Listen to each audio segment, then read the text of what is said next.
वो अद्भुत है।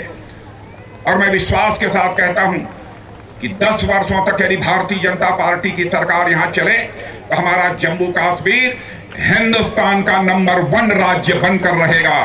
कश्मीर को एक विकसित राज्य बनाने की बात आप करते हैं, कैसे यह जम्मू कश्मीर एक धनवान राज्य बन जाएगा?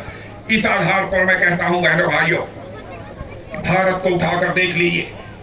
जब से हमारे प्रधानमंत्री मोदी जी ने शासन की बागडोर संभाली, उस समय 2014 में धन दौलत के मामले में, अर्थव्यवस्था के आकार के मामले में, इकोनॉमी की साइज के मामले में हमारा भारत मेरे बहनों भाइयों करिश्मा कर दिया।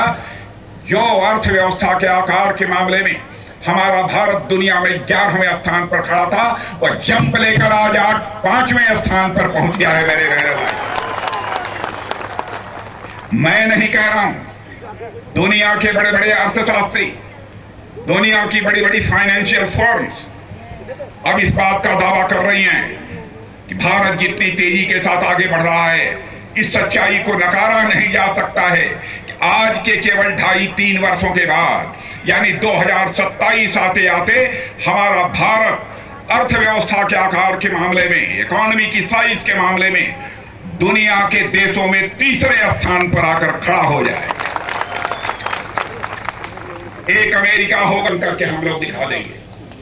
केंद्र शासित प्रदेश होने के बाद क्या क्या यहां परिवर्तन हुए हैं, उसकी जानकारी आपके सांसद डॉक्टर जितेंद्र सिंह जी ने ली है, आपके प्रत्याशी राकेश ठाकुर ने लिया। मैं उस बहुत विस्तार में नहीं आना चाहता। कितनी सड़कें बनी हैं, कितना काम हुआ है, क्या क्या सुविधाएं लोगों को प्राप्त हुई। श्रीनगर में ऐसे हालात हो गए थे, आज किसी मां के लाल में यह हिम्मत है, किसी ने मां के दूध पिया है कि अब श्रीनगर में आकर भी अपने हाथ में पिस्टल और रिवॉल्वर पकड़कर लोगों के ऊपर गोली चलाने की जरूरत कर सके। बहनों भाइयों, सरकार चलाने के लिए, प्रदेश और देश बनाने के लिए जहां कौशल की जरूरत होती है, स्किल की जरूरत होती है, दिल के तड़पण की जरूरत होती है, वहीं पर मजबूत कलेजे वाला भी प्रधानमंत्री और मुख्यमंत्री चाहिए, तभी किसी राज्य और देश का विकास हो सकता है। आजादी के बाद यहां के हालात इस प्रकार थे, बेटियां अपने को महफूज नहीं महसूस करती थी। समाज के कमजोर तबके के लोग अब यहां पर, चाहे वह पाकिस्तान से आए हुए हमारे शरणार्थी, चाहे हमारे वाल्मीकि समाज के लोग हों, हमारे सफाई कर्मी हों, बहनों भाइयों, हर व्यक्ति को अब वोट डालने का अधिकार होगा। यह भारतीय जनता पार्टी की केंद्र में सरकार है।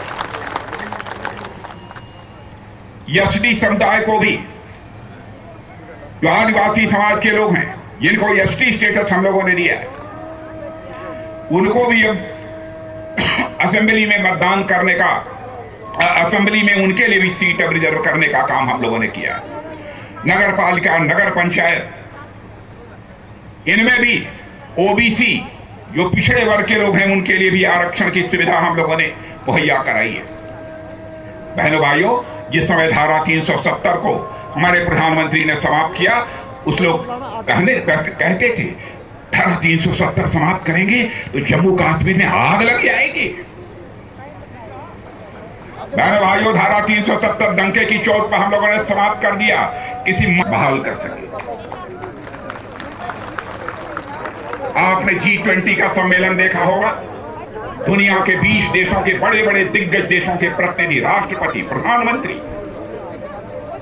दिल्ली में आए हुए थे, लेकिन शायद आजाद भारत के इतिहास में पहली बार G20 का एक सम्मेलन कहीं पर हुआ था तो कश्मीर घाटी में हुआ था। बहनों भाइयों, इसे कहते हैं सरकार, इसे कहते हैं हुकूमत। पहले जम्मू कश्मीर सारी दुनिया में लोग कहते थे कि टेररिज्म का किस तरीके से टूरिस्ट की संख्या तेजी के साथ बढ़ी है। जाकर देखना हो तो श्रीनगर में जाकर देखिए, यहां पर लगभग 35 वर्षों तक कभी ताजिया नहीं निकला था। रेल कनेक्टिविटी हो, रोड कनेक्टिविटी हो, इंफ्रास्ट्रक्चर हो, इन सब का कितनी तेजी के साथ विकास हुआ। और बॉर्डर के जो अंतिम गांव हैं, जिनकी बराबर उपेक्षा होती रही है, मैं भारत का रक्षा मंत्री होने के नाते मैं कहना चाहता हूं बहनों भाई, अंतिम गांव नहीं कहा जाएगा बल्कि इस देश का पहला गांव कहा जाएगा बहनों भाइयों।